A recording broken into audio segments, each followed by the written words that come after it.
we will be seeing, not in the centre of the field, but over here in lane number 6. Not a great draw for Kalma and Isa, is it, over there?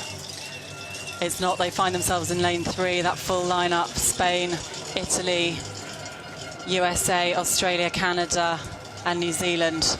Not quite in that order. Canada, Australia, New Zealand. Here we'll have the full lineup: Spain, Anya Sid, Virginia Diaz-Rivas in the stroke seat. In lane 2 for Italy, Kiri Tonto Donati and Aisha Rocek. Those fast sprinting Italians, Kiri Tonto Donati and Aisha Rocek. In lane 3 for the United States of America, Megan Kalmo. It's Megan Kalmo and Tracy Isa. Rueful look on the face of Megan Kalmo there. Australians. Jess Morrison in the bows, Annabelle McIntyre closest to you. They've had a stunning season, doubling up in the 8, as Lane are 4 these for Canadians. Canada, Kaylee Filmer and Hillary Jansen. Kaylee Filmer, Hillary Janssens in lane 4. Really quick out, these Canadians. Go toe-to-toe with the In lane 5 Kiwis. for Australia, Jessica Morrison and Annabelle McIntyre. Jess Morrison, Annabelle McIntyre in lane 5 for Australia. And in lane 6 for New Zealand, Grace Prendergast And Grace Prendergast and Kerry Gowler in lane 6.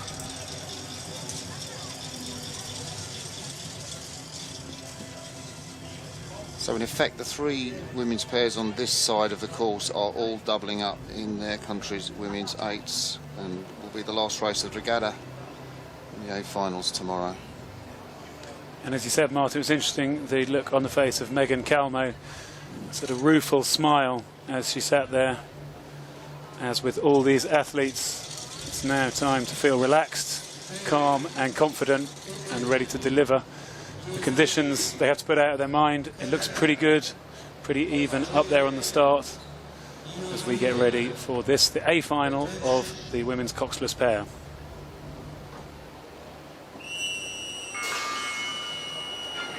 Tension over the waiting gone, and the pairs blast off the start for the final of the women's pairs. Bronze, silver, gold medals await the first 3. Camera rides with Filmer and Janssens. The Canadians, they had a fantastic start in their semi-final, but look at the Kiwis go. They're out in front and not to be outdone. The Spanish Anya Sid and Virginia Diaz-Rivas really motivated on the far side to be in the race. That's a quick start from the 2 Spanish. And one of those women took the bronze medal in the World Championships last year. And Anya Sid absolutely at her very competitive best on the far side of the course, but the Americans coming into the picture in lane 3 early on. Yeah, they are just behind Australia, who are led by New Zealand. These 2 crews settling into their race rhythm as they come through 25 to 50 metres, 39 strokes a minute, 37 strokes a minute for the Kiwis.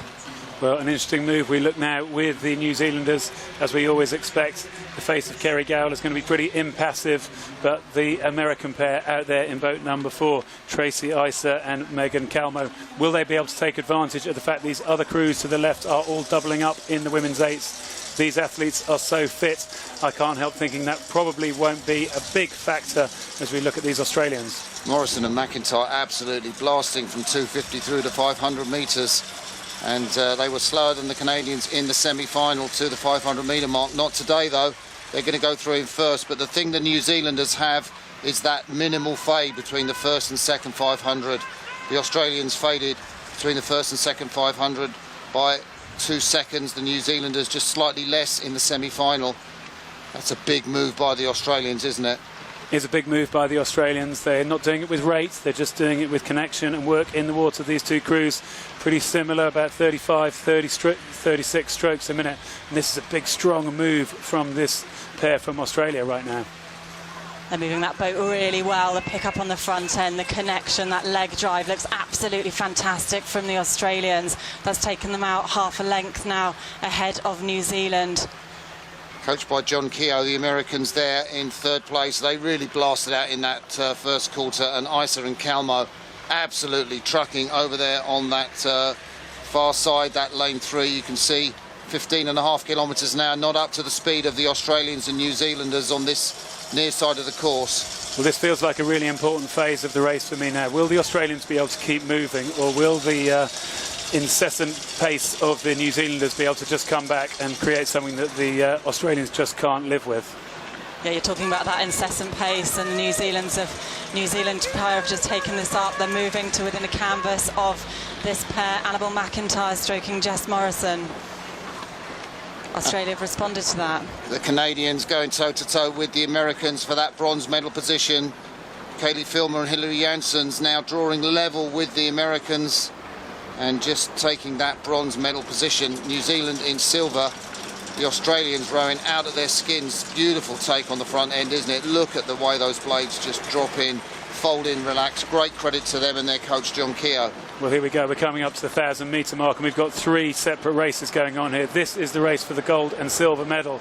The Australians move strongly and bravely to take that little bit of a lead. It's not quite half a length from the New Zealanders. Then we have the bronze medal race going on here, the Americans and the Canadians. Then at the back of the field, we've got this one as well between the Italians and the Spanish for who's going to be 5th and 6th. Americans are really battling to keep their bows in front. The veterans, Calmo and Isa, absolutely nailing it in this third quarter. I just wonder where the legs will come into it in terms of the New Zealanders were in the women's 8 but qualified directly for the final, didn't have to go through the repechage as these Australians did, so they've got one more race in their legs than the Kiwis. Will that count in the last quarter of this race?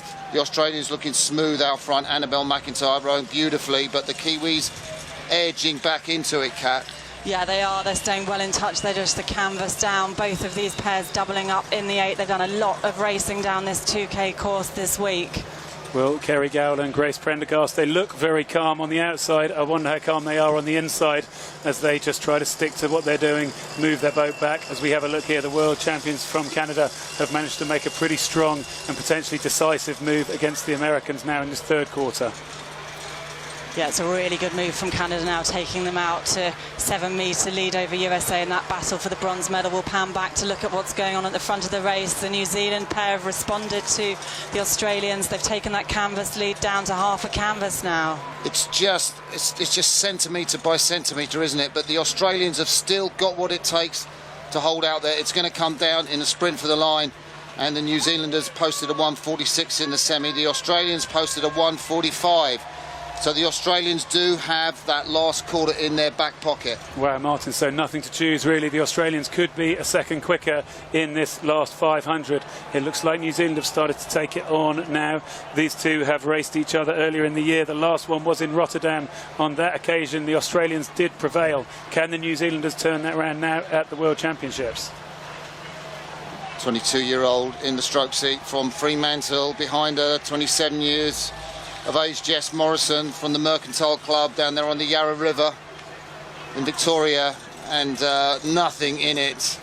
Perhaps maybe just fractionally. The white boat is the New Zealand, the green boat are the Aussies. Our great shots from the drone show the Aussies just edging into a little bit of a lead. They've got that fastest last 500 from the semi-final splits. At the moment, the Aussies are maximising it and they're edging away. The Australians are the fastest moving crew on the boat, on the water at the moment. They look like they did a push. Their boat speed went up and they made a significant move on the New Zealanders. The New Zealanders now have to respond, and you can see just how much their boat speed is moving around as they try to close that gap. It looks like it's about 3 or 4 metres. That's what it is in reality. Let's see. Grace Prendergast had a pretty despairing look, but the New Zealanders are coming again. What is this? Kerry Gowler, where's she found that from? The Australians push, now the New Zealanders respond. And the New Zealanders are the quickest boat on the course by some margin. Yeah, they are. We can see it from this drone. That push has taken New Zealand Babel ahead of Australia. They've got 200 metres to go. Well, they're sprinting, but they're still looking passive. They're not disturbing the boat at all. They're just trying to put the work into accelerating it. And here they are, bow ball to bow ball. They're coming through. It's about 100 metres to go, probably 10 strokes to go to the line. Let's take it in. New Zealand on this near side in lane 6. Australia in lane 5. Morrison and McIntyre. Is that the extra race they've had in the women's 8? I think it's too much for them. She looks across. Jess Morrison despairingly. Prendergast and Gowler take it up for the finish. It's New Zealand who will be the world champions for 2019. Canada coming back into it. Australia dying at the finish. They take second. Canada spearing across the course. Look at the problem they've got with the rudder as they go flying across there. Wow. and the Americans come down, but the Canadians got that bronze medal despite some kind of steering issues going on there. I couldn't see that, I must say, Greg. Spain take the 5th place and Italy in 6th. Yes, fist pump. To me, Prendergast and Gowler benefited from going directly through in the women's 8th race. I think that's a big call, Martin. They went directly through, didn't they? The Australians here, the heads go down just as they did.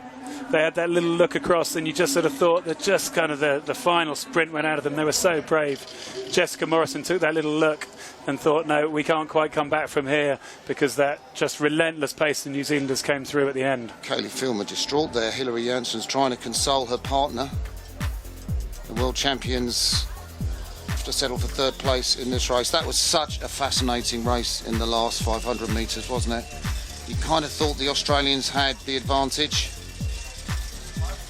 And then it went to the New Zealanders, back to the Australians, and then the fresher Kiwis found something extra to win back their world title that they took in 2017. That was the race for the line. It's the Aussies, they're just coming out of the top of their lane. They're the ones with the issue with the steering, just being pulled round into that lane from Canada as they cross the line. Yeah, it's a good spot there. The drones picked that up. Wow, look how far across the course they go. They go out of their own lane across the Canadians and then way over there where they finally finish. Look at that angle. Oh my goodness. That is completely well spotted there, Kat. I didn't spot that in commentary. Just had the side-on shot. Get the reaction of Prendergast and Gowler. They're still rowing, the New Zealanders, even though they've won. The umpire steering the Australian pair, flag, white flag out. Don't normally see any reaction from Kerry Gowler, but there we are. Fist pump in the air from the impassive New Zealander. And that's the confirmation. Gold for New Zealand, silver for Australia, bronze for Canada, USA, Spain.